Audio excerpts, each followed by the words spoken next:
What's up? Do you ever get anxious when you make choices? Maybe feel like, oh man, if I make this choice, I'm setting myself on a path. Can I do anything else? Is this the right choice? Choices are hard. So today on the Existential Stoic podcast, we're going to talk about the hidden cost of choice.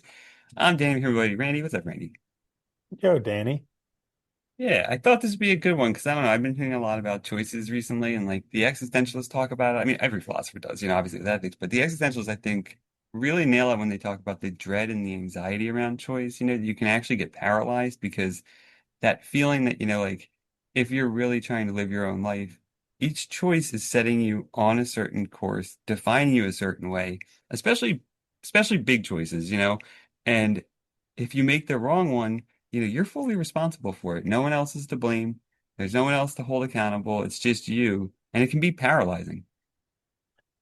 Yeah, it's quite scary because especially when there's no clear answer. Those are the worst times when you have to make a choice because when it's very clear, it's easy.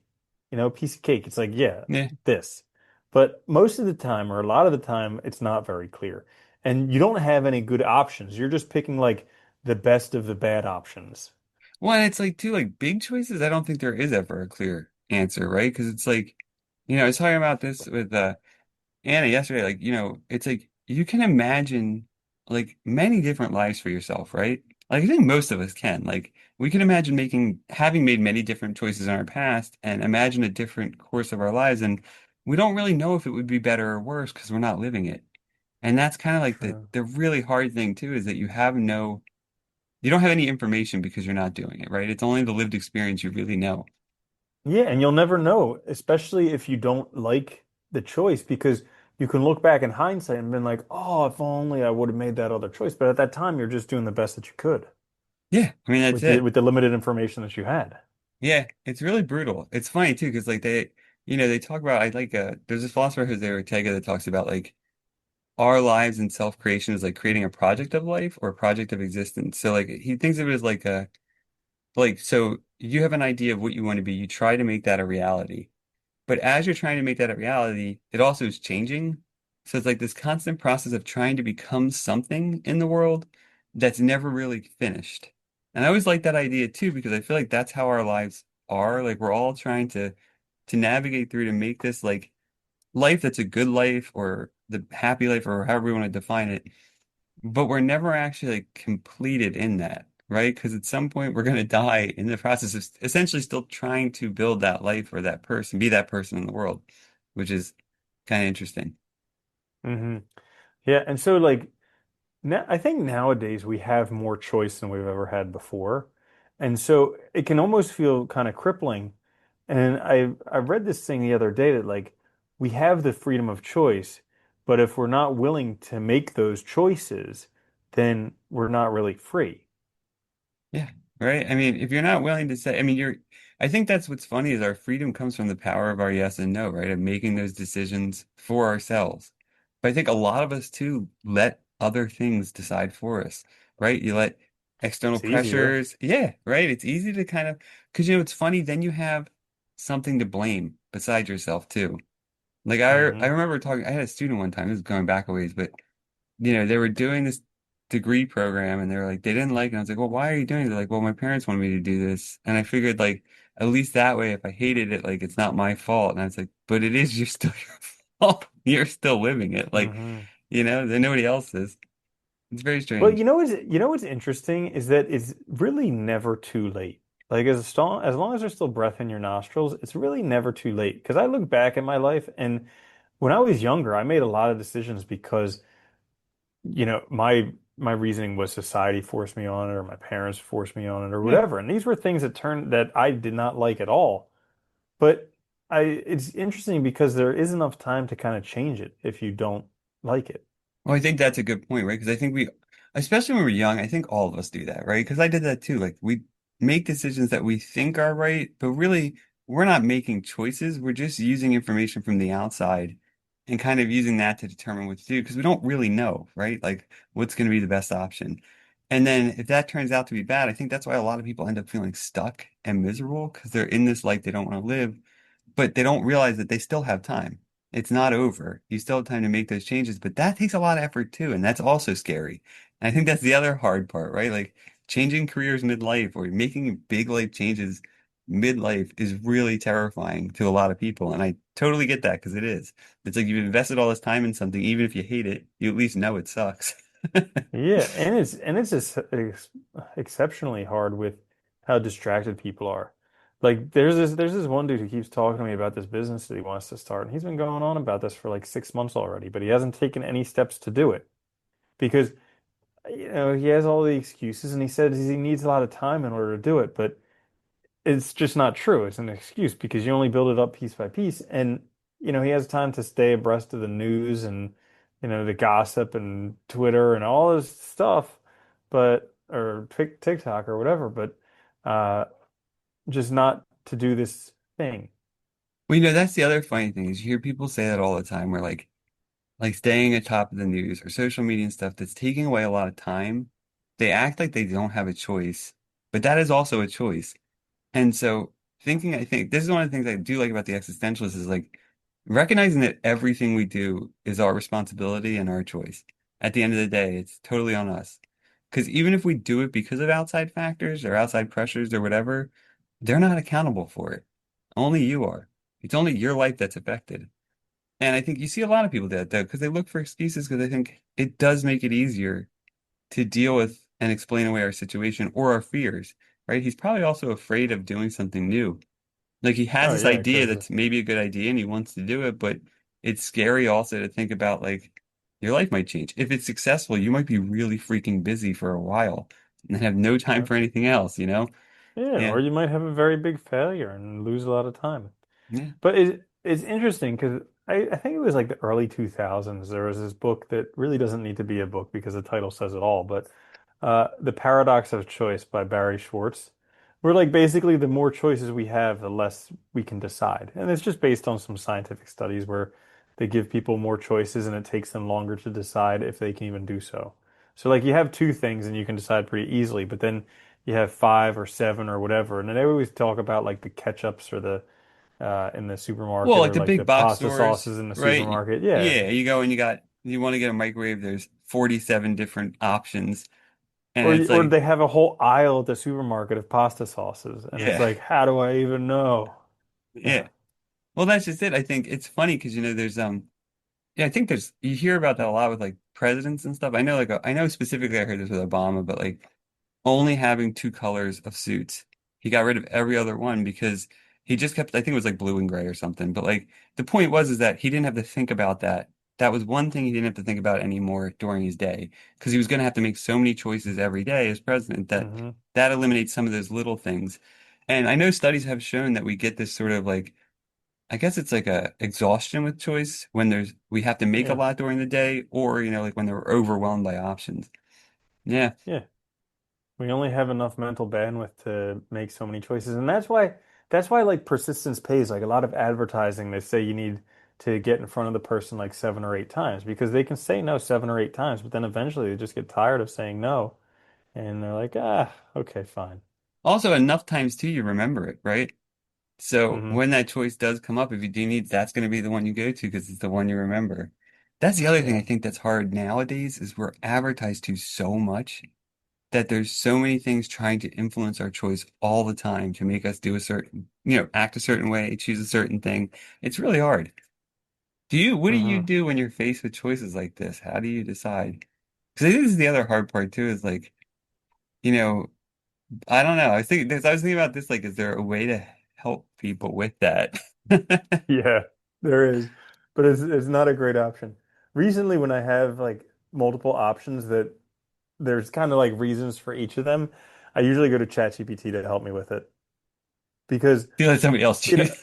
well, not to let somebody else choose, but you know how like a lot of times when you're talking with a friend, it's not so much the friend's advice, it's just like having someone Oh yeah, to just reflect, to listen to and to reflect back to you what's going on. And I find that that kind of helps with ChatGPT because I'll have these conundrums where like especially it comes up with I force myself to do a lot of stuff and I feel like I should do it. Like the obligation, we talked about this a lot yeah. before. And I have this feeling of obligation where I should do stuff, but I have, internally I don't feel like doing it and I have good reasons not to do it. And so a lot of times this stuff will come up, and on one hand, I feel obligated to do it, but on the other hand, I really don't want to do it. I don't have time to do it, whatever. And so I sit down with ChatGPT for 10 minutes and I talk it out, and then at the end, there's whether it goes one way or the other, I feel very settled about that decision.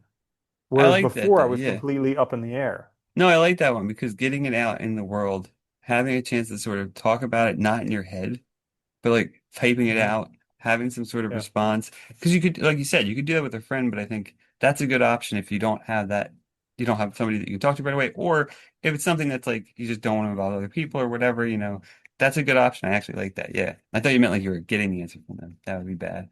But yeah, no, it is, What's the correct answer?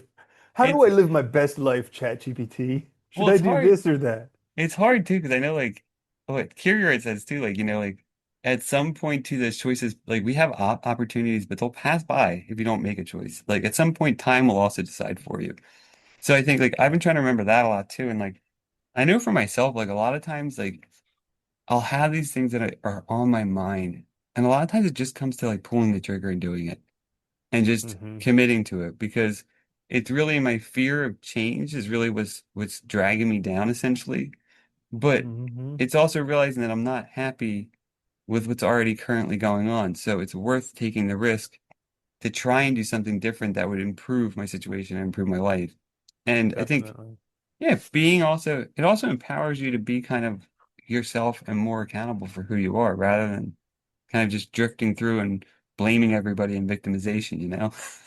Yeah. I love that. I love that part in the artist way where she's talking about like taking on new hobbies or whatever that'll take a long time to learn. Like if you're brand new to piano and but you've really wanted to be one and you put that off and you're like, but do you have any idea how old I'll be after it takes me that long to learn piano? And the answer is yeah, the same age as if you didn't. Yeah. So like You're just do still it. going to be that age.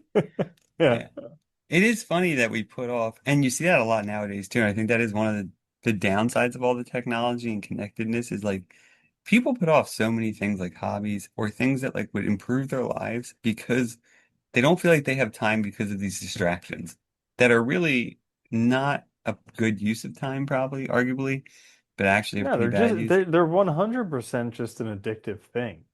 I mean, it really is just an addiction because it feels good. You know, Yeah, we feel bad doing a whole bunch of stuff in our lives. I think because we're somewhat disconnected in life, and generally we just feel bad. And then this little thing has been trained by psychologists and all these people yeah, to give me a little to make me feel good. And so like it literally is an addiction. I mean, maybe less damaging than like cocaine or cigarettes or heroin or gambling or alcohol, but it's still just an addiction and it's playing on those same pathways in your brain. yeah. It's great. The gambling thing's crazy too because now with the online, man, that is like you see ads for that all the time. It's nuts. Oh, but it's responsible. They have the little The fine thing print that down at the yeah, bottom to say if you have a call. problem, call gambling. Yeah. Yeah, that is totally fine. Oh my God. I feel bad though, because there is a lot of things acting against you essentially in the world because these companies make Yeah. money off of it, right? And Hmm. it is interesting. I think social media is like the internet, all that stuff is very similar to like, people used to have shopping addictions, right? Because like you get that little like feeling good from buying something and having something new and making a purchase for yourself. And even Hmm. though you might be unhappy with it immediately afterwards, there's that little like feeling of pleasure right away. And so you get the same feeling on these things. And I think that is what keeps us coming back and people going to it and wasting time. And it's funny because I know so many people who like scroll and are unhappy afterwards, and yet they still do it all the time. It's kind of crazy. Well, because it's the short term versus the long term. Because when they're Yeah. doing it, they're happy, but afterwards they're not. And it's just like we're very as humans, we're just very short-sighted. We suck at long-term And stuff. We really do. hmm Yeah. As yeah. a culture, I mean, as a society, as a species, we just are not good at it. We're Hmm. much better at evaluating immediate gains and losses rather than long-term. Well, Because because I know long-term, right now that it feels good. I don't yeah. know about the future. Well, that's the thing, right? It's like I remember like when we were, changing our careers and stuff and trying to do something new, like there's going to be a lot of work involved. It's going to be hard. And you don't really know if you're going to get the payout that you want from it. So it is a Oh yeah, risk. it's a gamble. It's a Yeah. gamble. But I think that's one thing people can do too is like, and this does help a lot is like spending time to reflect on like what do you really want? Like taking that idea of like your project of life, like who is the person you really want to be in the world? And journaling can help with that a lot too, writing it down like, who do I see myself as? Who do I want to be? What kind of life do I want? Like really get detailed about it because that can also help you Hmm. then make really good choices that are more directed towards that rather than just sort of wasting time or, you know, being kind of unhappy but dealing with it because you're afraid of, change. Yeah, and that way you become you as opposed to somebody else. Yeah. Yeah. Yeah. But when we're talking about like how doing what we did, changing careers, you really didn't know how it was going to turn out. I think like a big thing for me was just having faith. Because I look at people who have done very well in their lives, and I generally think that they have some life lessons to learn. Like I think it was maybe it was The Magic of Thinking Big, or maybe it was I don't know, some other book where he's just talking about like we literally live in a laboratory. Like look at the most successful Yeah. people you know, and look at the least successful people you know, and look at what both groups do.